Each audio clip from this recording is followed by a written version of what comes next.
नमस्कार विद्यार्थी मित्रांनो, एमपीएससी ट्रिक्स या युट्यूब चॅनलवर तुमचं स्वागत. मी अजय कुमार गोसावी. आज आपण काही महत्त्वाचे प्रश्न येणाऱ्या स्पर्धा परीक्षेसाठी उपयुक्त ठरतील ते बघणार आहोत. ते प्रश्न पाहण्या अगोदर एक महत्त्वाची अपडेट ती म्हणजे तुम्ही जर आमचं आपला टेलिग्राम चॅनल जॉईन केलं नसेल तर नक्की करा. एमटी नसेल तर ते एक नक्की करा. MPSC tricks bye Ajay Kumar या नावानं अँड्रॉइड ॲप आहे.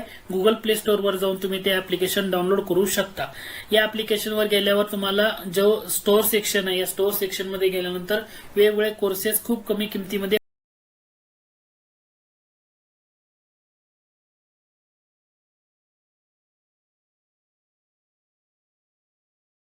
कोणत्या शहरामध्ये झाली आणि गदर संघटनेची स्थापना केव्हा झाली असं विचारलं तर याचं करेक्ट आन्सर येतं पर्याय क्रमांक 3 सॅन फ्रान्सिस्को या ठिकाणी गदर संघटनेची स्थापना झाली. गदर संघटनेची स्थापना ही 1913 मध्ये झाली हे लक्षात घ्या. सॅन फ्रान्सिस्को या ठिकाणी. याच्यामध्ये कोणते महत्वाचे क्रांतिकारक होते जे लाला हरदयाळ होते, सोहन सिंग भाकना होते किंवा हे अनेक क्रांतिकारक त्याच्यामध्ये सहभागी होते. त्यांनी अगोदर एक संस्था स्थापन केली होती. ती संस्था म्हणजे पॅसिफिक कोस्ट हिंदुस्तान असोसिएशन. संस्थेचं नाव काय होतं? Pacific Coast Hindustan Association. आणि ही संस्था पुढे गदर पार्टी म्हणून ओळखली जाऊ लागली. मग या संघटनेचा उद्देशच होता की भारताला ब्रिटिश राजवटीतून सशस्त्र क्रांतीद्वारे मुक्त करणं. तर तुम्हाला हा घटक लक्षात ठेवायचा आहे. गदर संघटना 1913 अमेरिकेतल्या सॅन फ्रान्सिस्को येथे स्थापना. याच्यामध्ये अगोदर म्हणजे गदर संघटनेची स्थापना होण्याच्या अगोदर पॅसिफिक कोस्ट हिंदुस्तान असोसिएशन नावाची एक संस्था स्थापन झाली होती आणि ज्या स्थापनेमध्ये लाला हरदयाळ, सोहन सिंग भाकना आणि इतर क्रांतिकारक होते. म्हणजे लाला हरदयाळ आणि सोहन सिंग भाकना ही दोन महत्वाची नाव आहेत. त्यांनी अगोदर म्हणजे गदर पार्टी ही पुढे गदर पार्टी म्हणून ओळखली जाऊ लागली. म्हणजे गदर पार्टी हे नाव नंतर आलं, पण अगोदर त्या संघटनेला काय म्हटलं जायचं तर त्या संघटनेला म्हटलं जायचं पॅसिफिक कोस्ट हिंदुस्तान असोसिएशन. हे तुम्हाला तेवढं लक्षात ठेवायचं आहे. पुढचा प्रश्न आहे, गदर संघटनेचं मुख्य उद्दिष्ट काय होतं? तर गदर संघटनेचं मुख्य उद्दिष्ट काय होतं तर सिंपल आहे. भारतीयामध्ये ब्रिटिशाविरुद्ध राष्ट्रीयत्वाची आणि क्रांतीची भावना जागृत करणं हा एक महत्वाचं होतं. मग गदर पार्टीनं ही जी गदर पार्टी होती तर त्यांनी एक वृत्तपत्र चालवलं होतं. त्याचं नावच गदर होतं. म्हणजे वृत्तपत्राचंच नाव काय ठेवलं होतं? गदर झालं होतं. आणि या वृत्तपत्राचा पहिला अंक आला होता 1 नोव्हेंबर 1913 मध्ये.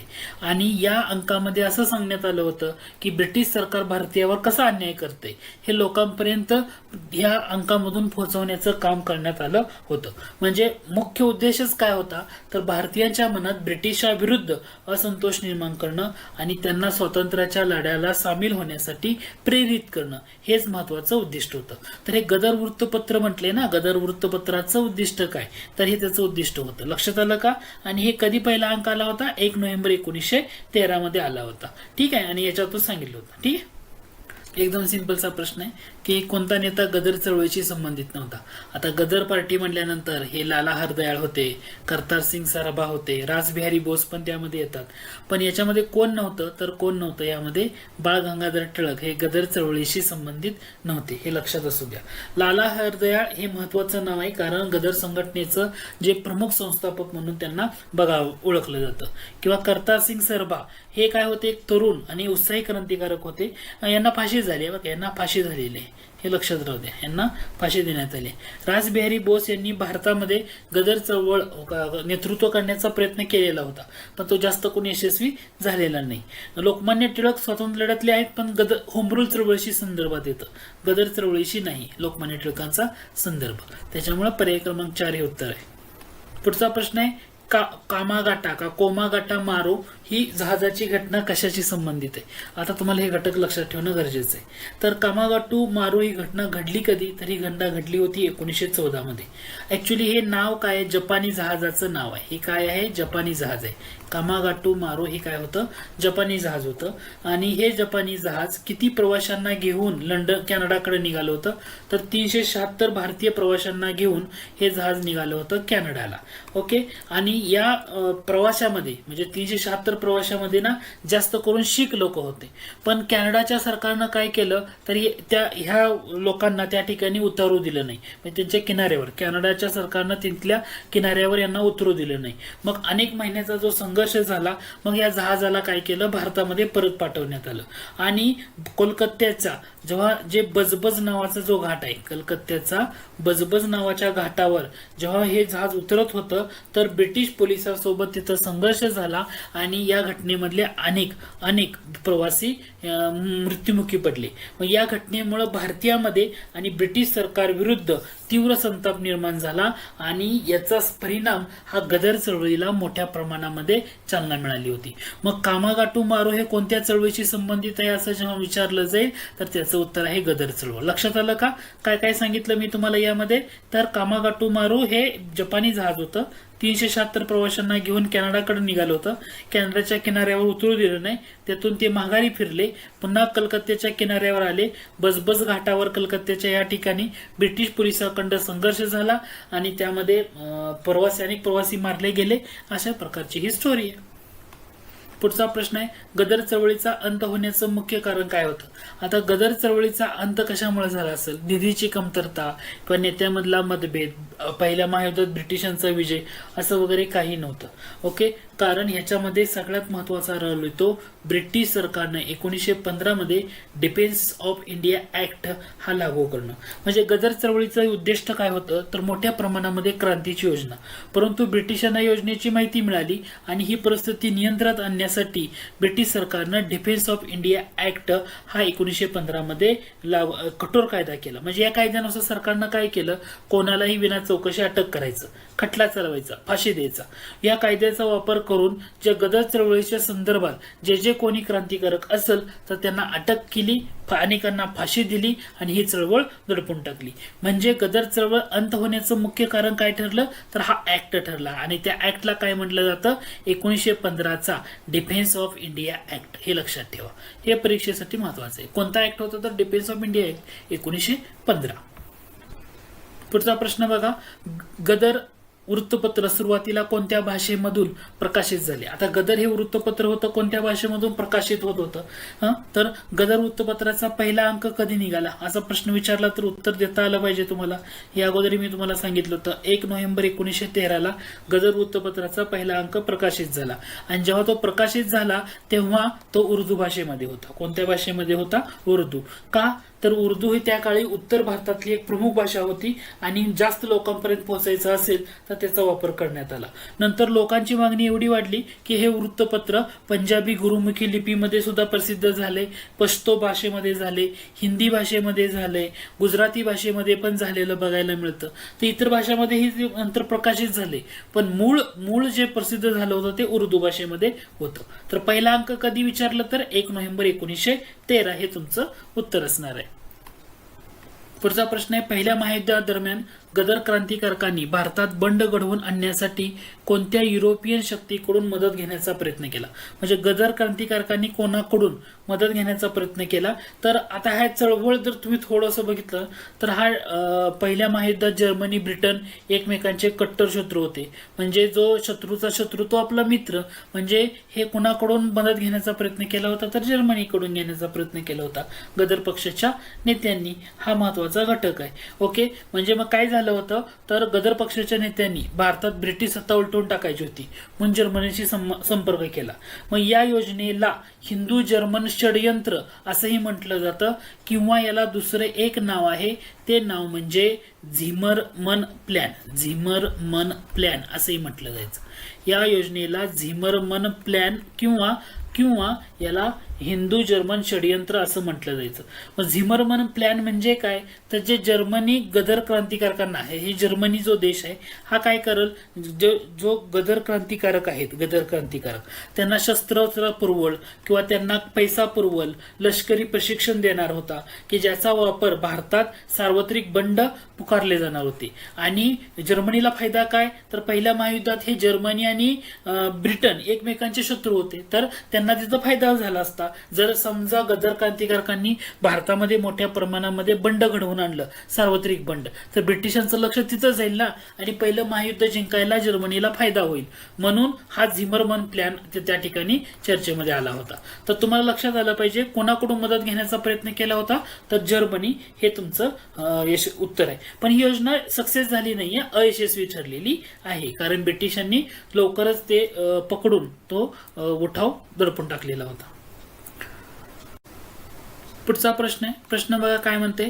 भारतात नियोजित असलेल्या गदर क्रांतीची निश्चित तारीख 21 फेब्रुवारी 1915 ब्रिटिशांना कळण्यामागे कोणत्या व्यक्तीची फितुरी मुख्य कारण ठरली?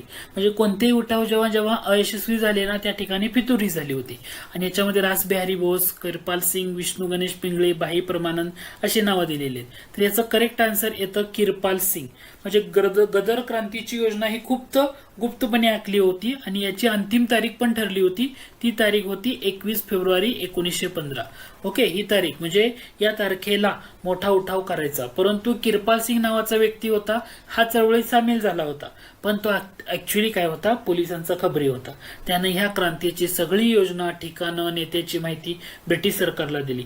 मग ह्याच्यामुळे काय झालं, ब्रिटिशांनी सावध होऊन धाडी टाकल्या, अनेक क्रांतिकारकांना अटक केली, संपूर्ण योजना उधळून टाकली होती. ओके, आणि या जे अटक सत्र झालं ना, या योजनेअंतर्गत अटक होऊन ज्यांना फाशी झाली ती म्हणजे विष्णू गणेश पिंगळे ही व्यक्ती आहे, ज्यांना फाशी झालेली याच्या अंतर्गत अटक होऊन.